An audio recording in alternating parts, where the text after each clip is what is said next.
Yeah, this book fest. Are y'all having a good book fest? Yeah. Okay. Awesome. I think it's been pretty amazing, and I'm excited to be here in conversation with Dr. Catherine Ceniza Choy. Thank you so much for being here, and thank you for traveling to New Orleans when we have really good weather. We were just talking about that.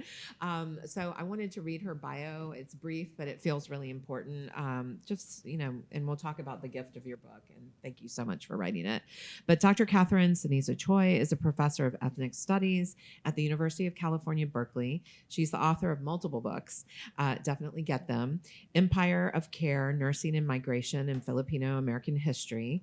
Global Families, A History of Asian International Adoption in America, and the co-editor of the anthology, Gendering the Trans-Pacific World, an engaged public scholar. I love those words to describe your work, because you're certainly shifting how we understand Asian American histories outside of your discipline. She's been interviewed in numerous media outlets and lives in Berkeley, California. So welcome. Thank you so much for being here. Can we give her a round of applause? All right. So first of all, I just want to thank you as like a mixed race South Asian person that grew up in New Orleans. The original name for New Orleans is Bulbancha, if you don't know that. I grew up, I'm 52, and so I was born and raised in 1970. Very few Indian families, but a deep, rich Asian American and Asian immigrant history in this city. So I just reading your book, it was so nice to kind of see the themes of New Orleans in there, and just thank you for putting those pieces together. I wanted to start off with some personal gratitude. But I want to ask you a little bit about why you wrote this book. And I want to read from her book just to set some context here. You talk about the erasure of Asian American histories, and I think that's important that you put an S on there, is painful to confront because they expose wounds, both literal and metaphorical. Yet for so many Asian Americans over time, knowing what has been admitted has sparked something else. A question can transform into an idea can inspire the courage to make change, and these actions present multiple ways forward, illuminating a path towards healing. Why do we need to know Asian American histories, and how can they be healing? Great question.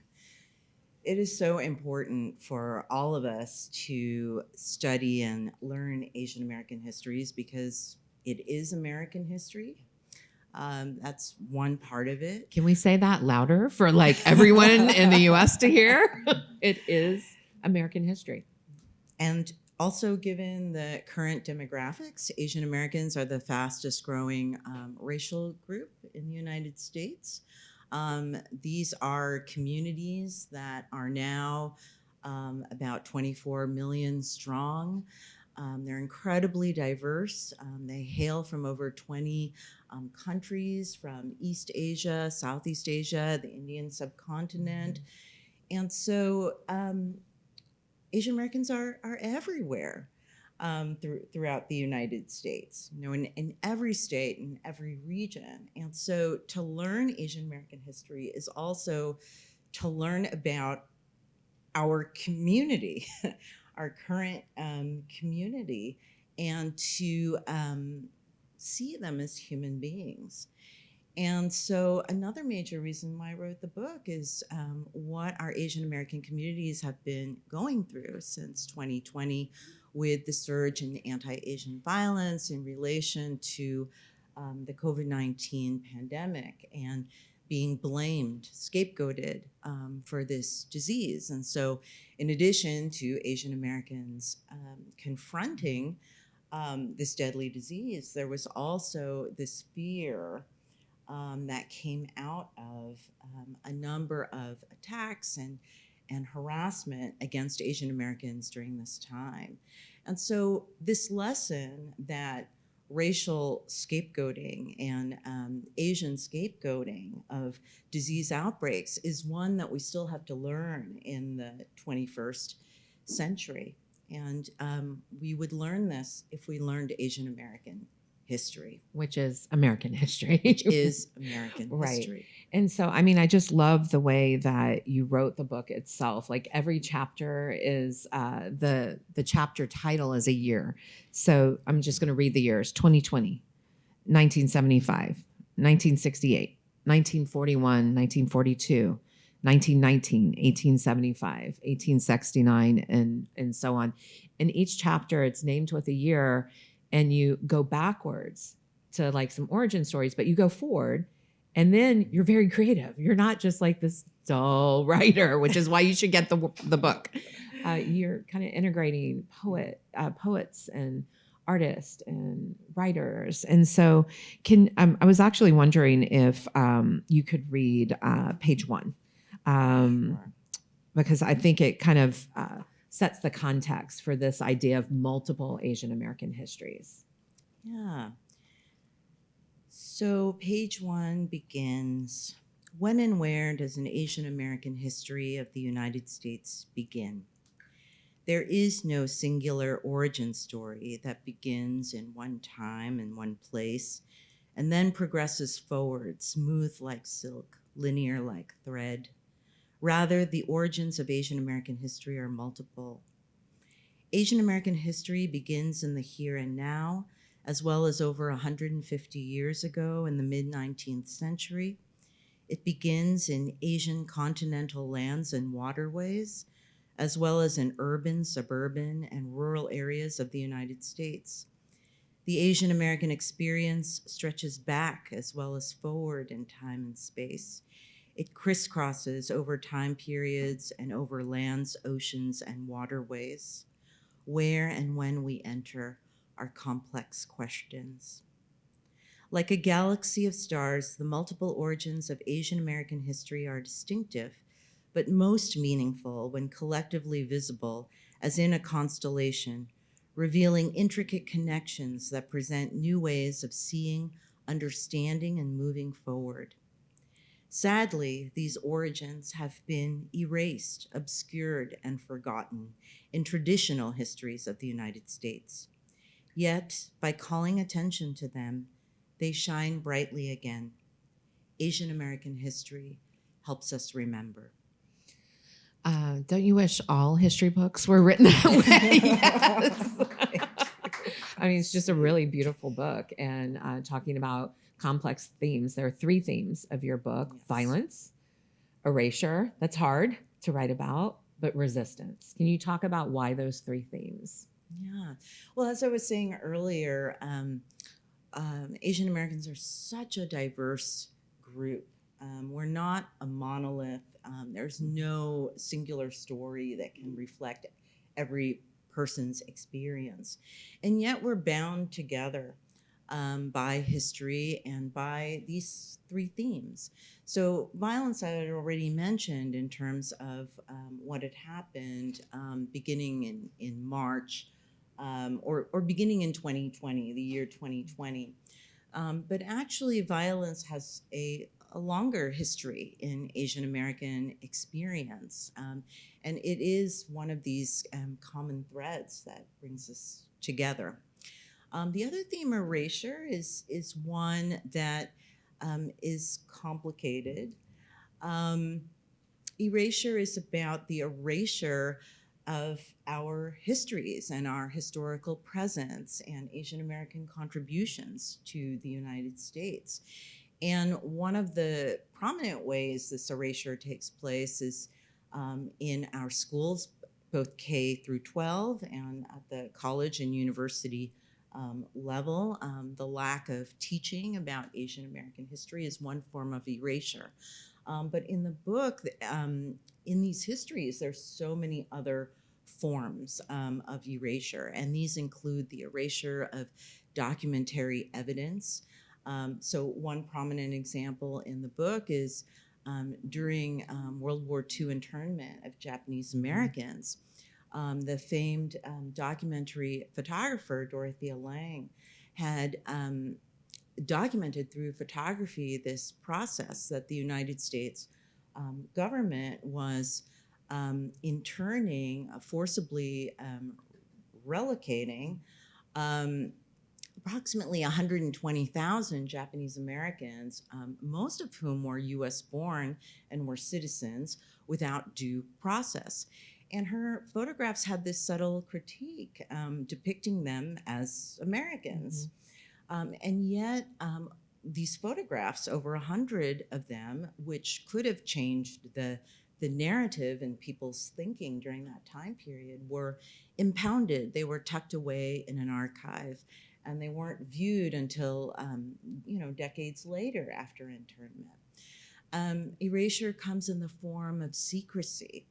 When we try to understand why are there so many Southeast Asian refugees and Southeast Asian Americans in the United States, that comes from U.S. involvement in the Vietnam War, which we've heard of. Yes. But not all of us are familiar with the secret war in Laos, the recruitment of a secret army of Hmong hill tribesmen in Laos that brought these particular groups to the United States after 1975. And then erasure also takes place with the erasure of historic places that remind us of an older Asian American presence. But another theme is resistance. And the way I talk about resistance in this book is about Asian Americans' resistance to their erasure of their histories, and how they've also done that in a number of ways that creates justice and engenders joy. I really appreciated that about the book, because the violence there is there, and we have to talk about it, right?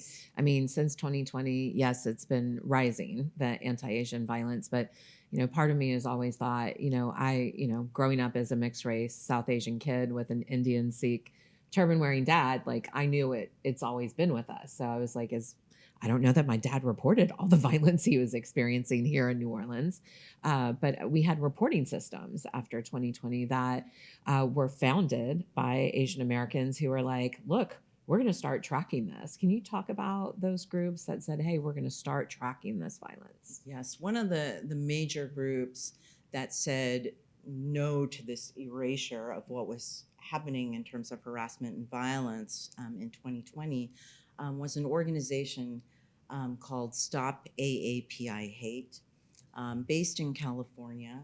When they approached the three founders approached the California Attorney General, they were very concerned about the uptick in these violent events, and they asked the Attorney General to create some kind of reporting center. And when that couldn't happen, they said, we're going to create this ourselves.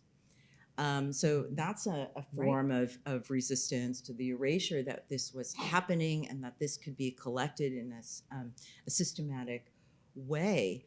And what we hear about in the news is often the most egregious forms of anti-Asian violence that has to do with intense physical harm. But one of the things that Stop AAPI Hate found in their reports is that so much of this is also about verbal harassment, shunning, being spit on, being blamed for coronavirus, things that won't be able to make the news, but need to be collected as a collective experience so that we can confront it and do something about it. I love the way you wrote about this, because you also brought in the anti-Black racism that was just embedded in what stories got reported and who actually was committing this violence. Can you talk about that? Well, there's this pattern since 2020, but even before then, that will emphasize that the problem of anti-Asian violence is a problem of Black on Asian violence. And this is one of the ways that our communities, Black and Asian American communities, have been pitted against one another. And in the book, I point out certain problems and encounter with facts how this is not necessarily the case. And I pose this question, I mean, what if we had circulated stories of Black Asian friendship and solidarity with the same kind of frequency and intensity that we did with stereotypes of Black on Asian violence, and where would we be today? Right. And that the source of these attacks have actually been white men. And Yes. we don't see those stories on the news, and we know why. So, well, I was wondering if you could read, trying to get to the page number. There is a long history. It looks like it's on page 60 Yes. of Black and Asian solidarity. And I think not, kind of back us into the myth of the model minority, which I'd love to talk to you about as well. Sure. But if we don't read about Asian American histories at all, we certainly don't read about cross-racial resistance and organizing. Yeah, I'd be happy to read this. November 6, 1968, at San Francisco State College was a watershed moment in U.S. history. It marked the beginning of the Black Student Union and Third World Liberation Front, or TWLF, student strike, an action that would last 5 months and become the longest college strike in U.S. history. The TWLF was a multiracial alliance of Black, Asian American, Latino, and American Indian students who demanded institutional change. Its constituent organizations included Black Student Union, Latin American Student Organization, Mexican American Student Coalition, Philippine American Collegiate Endeavor, Asian American Political Alliance, and Intercollegiate Chinese for Social Action. Their activism led to the establishment of the College of Ethnic Studies. The 1968 TWLF strike was not the first time that Blacks and Asian Americans had expressed solidarity with one another. Rather, this historical event is part of a long history of mutual support between these two groups that spans over 150 years. This support took shape in many forms, including advocacy for immigration, union organizing, friendship in times of national crisis, and activism for civil rights.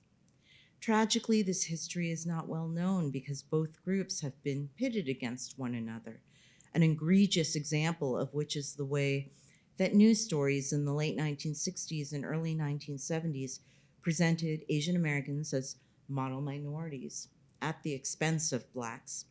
In 1966, a U.S. News and World Report story titled "Success Story of One Minority Group in the U.S."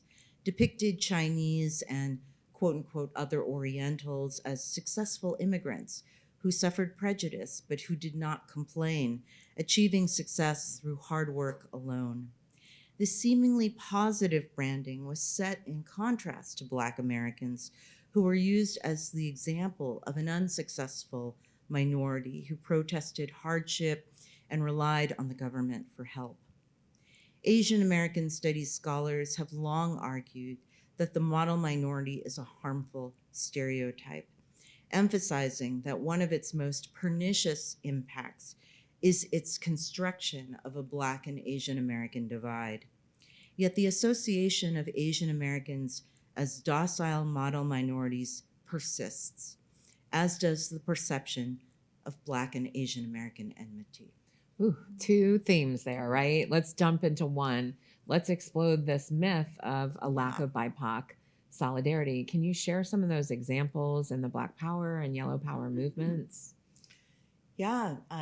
So in the book, like one of the first examples that I raise is about abolitionist and orator Frederick Douglass, who in the late 1860s spoke to advocate for Chinese immigration to the United States. And by that time, we had an increase in Chinese immigration after the discovery of gold in California, and there was already intense anti-Chinese sentiment. And so for Douglass to do that is very meaningful.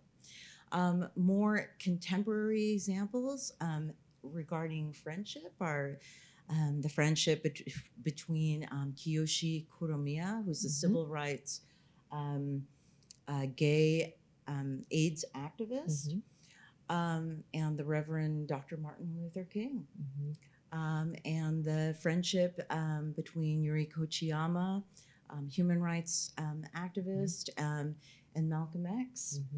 And She there was were other cradling his examples. head when he was shot. When he was shot, she was there holding him. And there's a famous a photograph that appears with her holding him, and yet she was never identified. Mm-hmm. And there was hardly a mention until more recently that there was an Asian American presence there.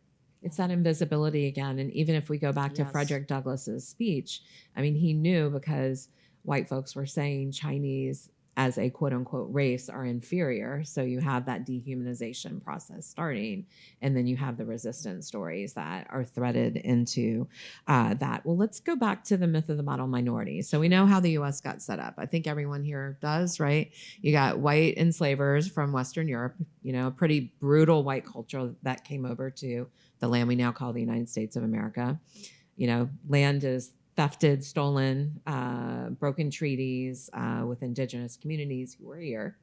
You have white enslaver behaviors in terms of anti-Black racism that sit down on that indigenous erasure. And then you have like white folks being kind of written into law in Virginia law at first as the supreme standard of, as Resmaa Menakem says, all of humanity.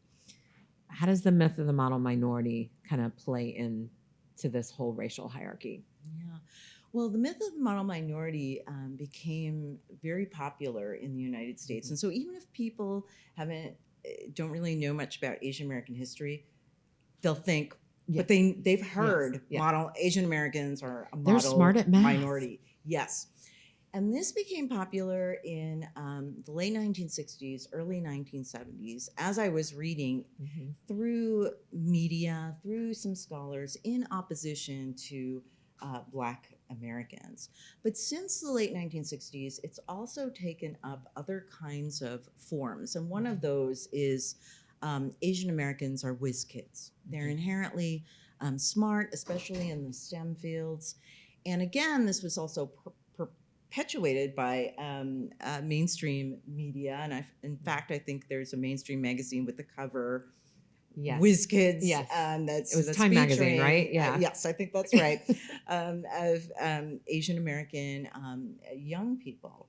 And so these are the kinds of like images of being successful and not having any problems that become associated with the model minority. And so it kind of makes it more complex.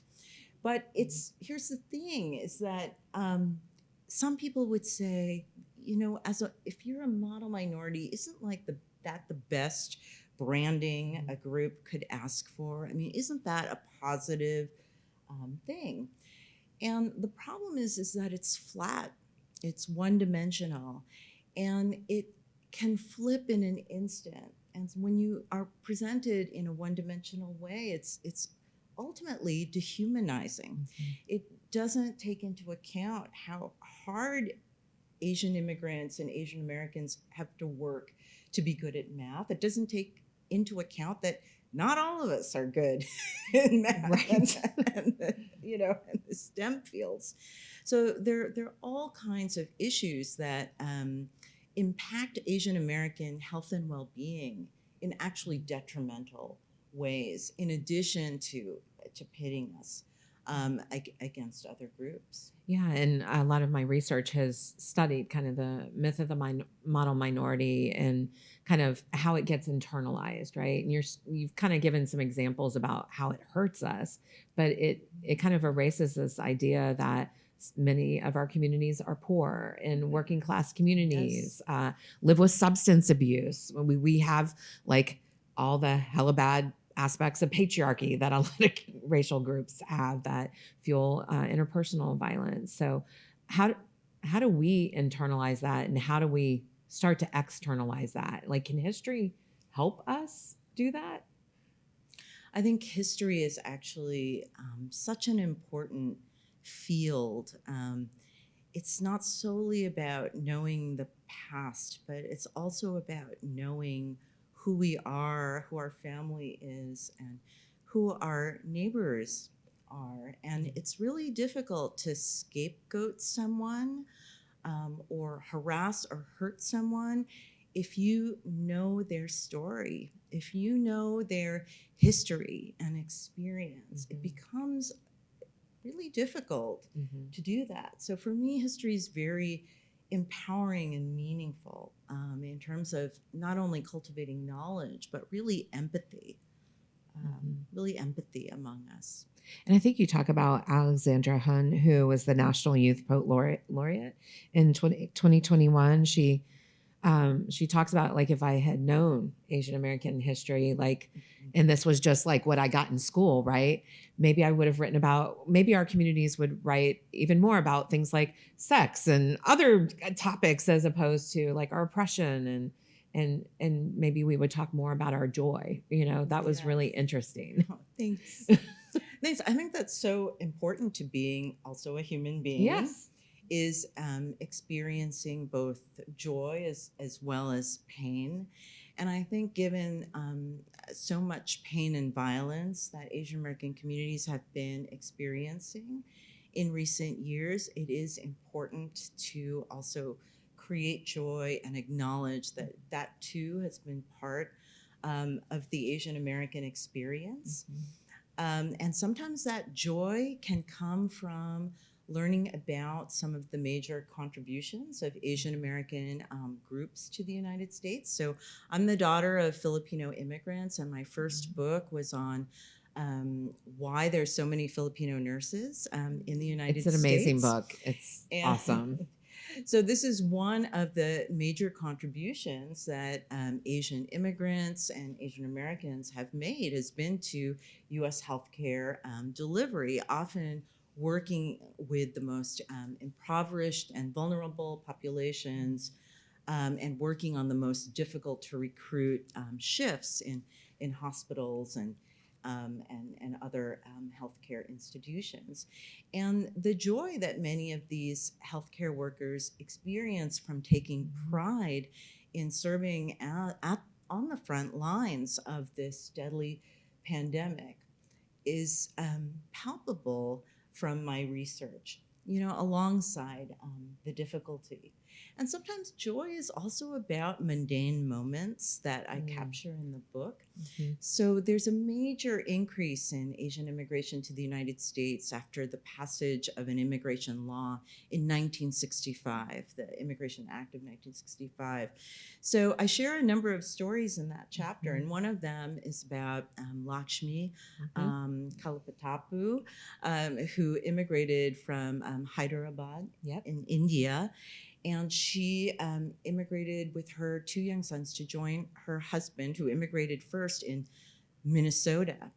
And she said it just snowed and snowed and snowed for months.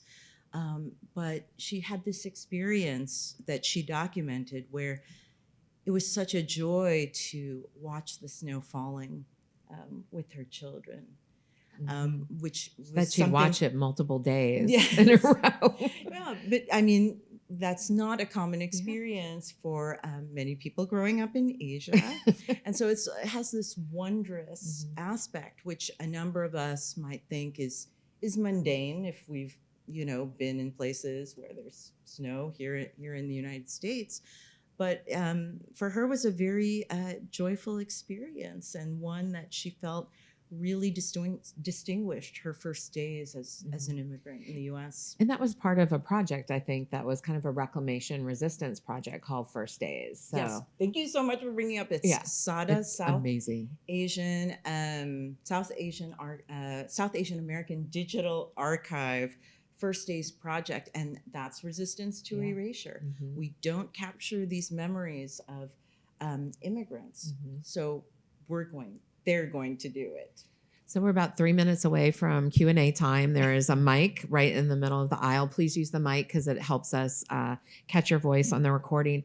Just, this book was so personal for me, and thank you so much for writing it. And I think I shared with you earlier that it took my breath away that I opened to chapter 5, and you had a chapter on mixed race Asian Americans. And I was just like, what am I even reading? Am I about to read about myself. And there's so much in that chapter.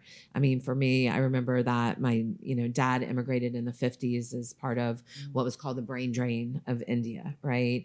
And when he landed on U.S. soil, the people who really took care of him and my interracial family later were Black Americans, Jewish Americans in the city. And again, I noticed as a mixed race kid when I was with my white mom who had Scottish roots, not so much discrimination, but like, oh, that's not your kid.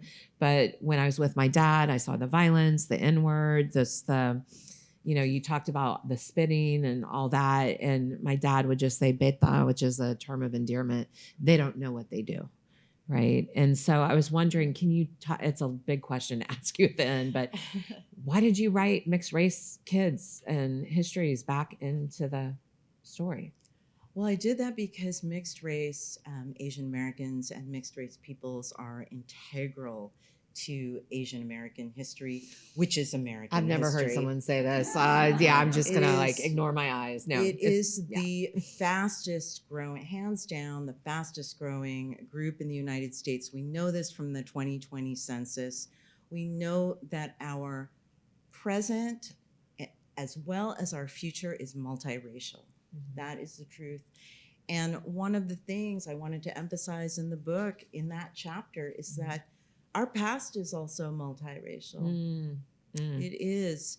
But some of that history has been erased. It's been erased through the passage of anti-miscegenation laws that tried to prevent different races from intermarrying.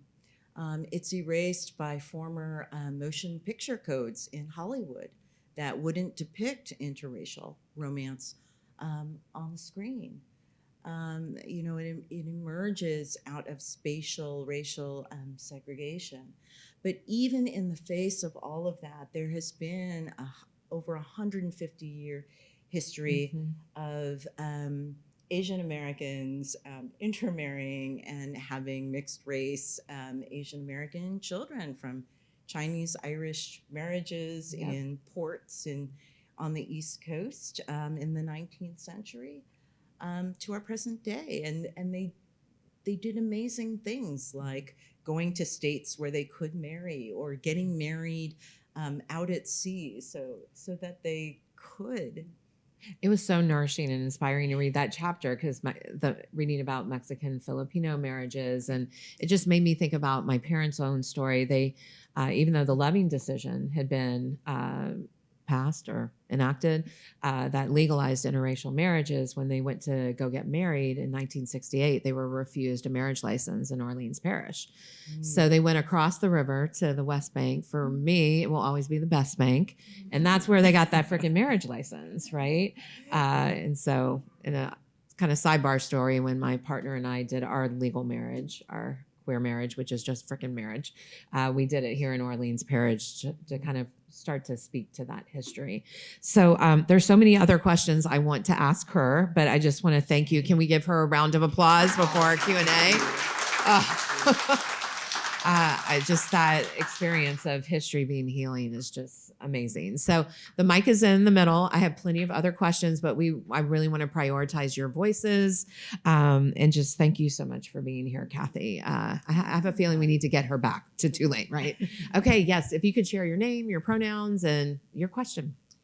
My name is Lexa Lee. I'm a retired physician. I was born in Tokyo of Chinese parents.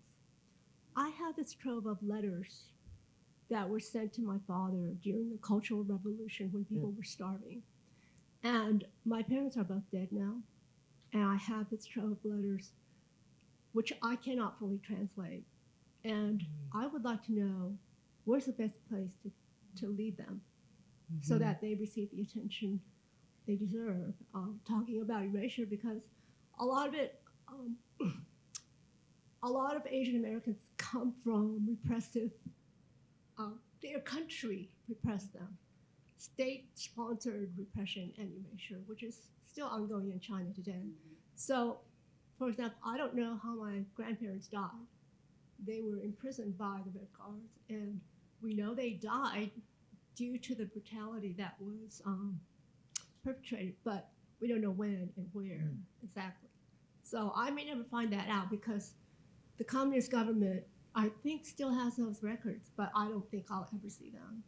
So I have this trove of letters, and I would like to know what's the best place to leave them. It's a great question. That is a great question. I'm so glad you asked that. One of the best ways to find out where you can store something or archive something so that it's saved for our present and future is by going to the local university or college and contacting their special collections and archives and seeing if they will be able to take the material, because it is important to preserve these letters in a way so that we'll continue to have them for decades to come. And so that's something for everyone. And you're welcome to actually contact me, and I can ask also at my university at UC Berkeley what is possible. We have a number of libraries on our campus that could be interested. Kind of, since I live here, it's just that in Orleans Parish also, talking about erasure, we used to have a Chinese community here that was near the main library, and that's been leveled to the ground from long ago. And there's only one standing building that used to be a laundromat in Mid-City. So, I'm a little bit hesitant to try to leave them here, but I will talk to you later. Well, we do have a special archives here at Tulane that can help, but I thank you for your offer and thank you. There's so much Asian American history in this region that I think has been erased and that we need to reclaim and recapture. Did you have a question? Yeah. I just wanted to know, is there a way, there are Black bookstores here and Jewish bookstores here, but I don't see a place where I can get like the book about Tiger Mom. That just was so inflammatory and a lot of dialogue from that. But where do you get the counter arguments and the counter writings about that in one place where you can go and have that experience of researching something that's around this topic? Mm-hmm. Well, I am always in support of like your local independent bookstores, and your public libraries are great places to check out a range of books by authors who don't necessarily agree with one another. But of course, now we also have all these online platforms for selling books, where you can find various books that don't necessarily, by authors that don't necessarily have the same kind of interpretation or argument. And bookshop.org is one place to start. Awesome. Thank you. Hi. First of all, I just want to say thank you so much for this talk. It really resonated with me as the daughter of a Taiwanese immigrant, first generation college graduate, and now law student. Woo, woo, like, woo. This was amazing. Yeah. I'm also from the Bay Area. I'm from San Jose, and I was an East Asian Studies major, Asian American Studies minor in college. So like this is like everything to me. But That's awesome. My question specifically is, so as I mentioned, like my family from Taiwan, and I hate to admit this, but a lot of them have a lot of like, really, I guess, ideas that kind of going back to the beginning of your conversation, where like, I'm just gonna be real, like it's a little racist, A lot of them have really like old-fashioned ideas that are just like really racist. When you're talking about like, the Black Americans and Asian Americans being pitted against each other, I feel like my family, like a lot of, and some of their friends too, like they've been, I don't know, they kind of go in line with some of those ideas sometimes. And my question is, what is the best way to like have this kind of conversation with them, with the older generation, to kind of, show them that like, this isn't necessarily the right idea to have, where, here we're in 2023, like, all this is just going to perpetuate like all that like anti-Asian, anti-Black like hate and everything. Just this shouldn't be happening. So what's the best way to have that conversation?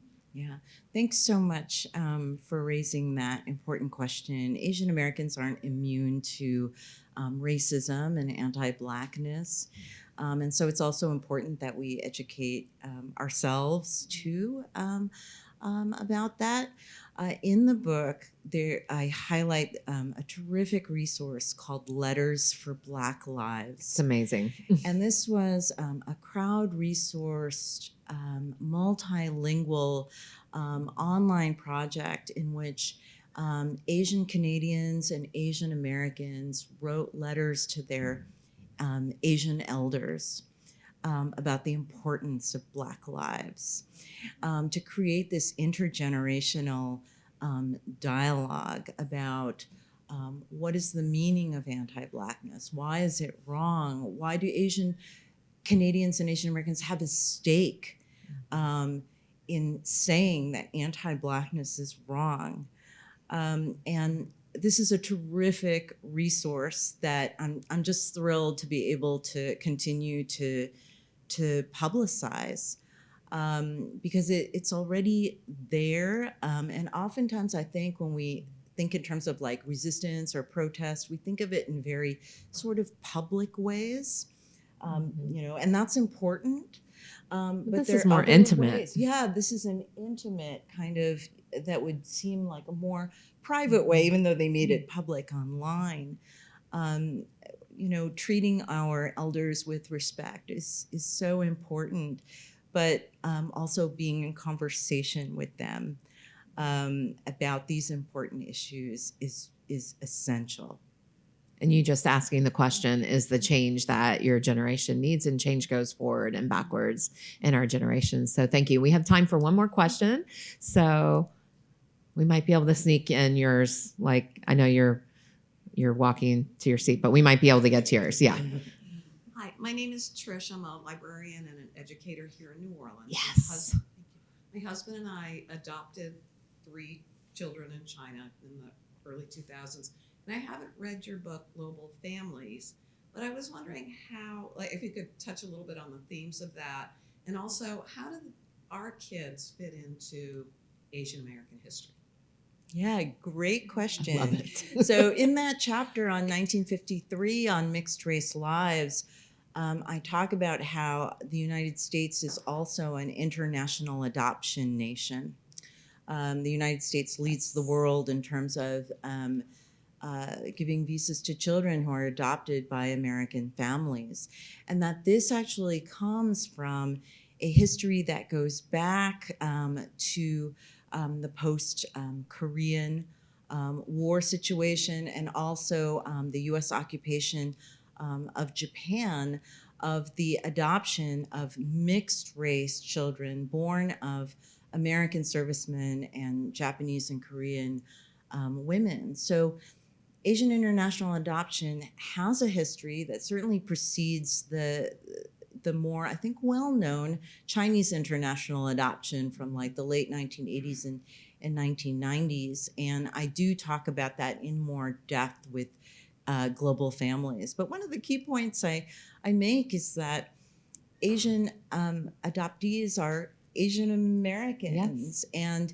And the history of Asian international adoption is, again, essential for Asian American history. So I hope you'll check out both books. Okay, we're going to take this last question, and we've probably got to keep it really brief. Thank you for your book. So the question is that really an Asian American identity? Do Indians and Chinese and Filipinos and Japanese? Oh, you asked the question. Yes, that's the question. In our pockets, because numbers are strength. The 24 million dwindles quickly if we don't think at that broader level. Yeah, that's such a great, such a great and important observation and question. And it is a question. For me, Asian American is an identity. And the reason why I feel very strongly about that comes from the history. This was a term that we take for granted today. We think of it, Asian American, oh yeah, an American of Asian descent. This was a name that was hard fought in the late 1960s for Asian Americans, as we now know them, to be able to claim their own identity, and one that was in solidarity with other racialized groups. So it is a very meaningful political identity. At the same time, we have to acknowledge the incredibly growing numbers and incredible diversity of our Asian American communities.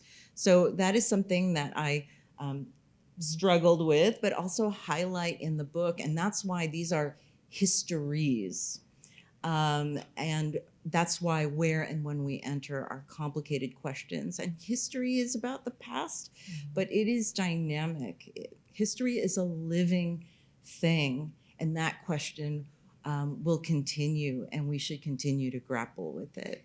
And I love the question and your answer, because as in counseling and psychology, in Asian American counseling and psychology, we talk about an identity development that is certainly has different mile markers across different groups under the quote unquote umbrella, but that has some common areas. So I know we're going to end, but I just want to thank you for, let's just thank so much of reading this book. I felt so much love as you were like, this is the violence. This is what's happening now. This is what's happening then.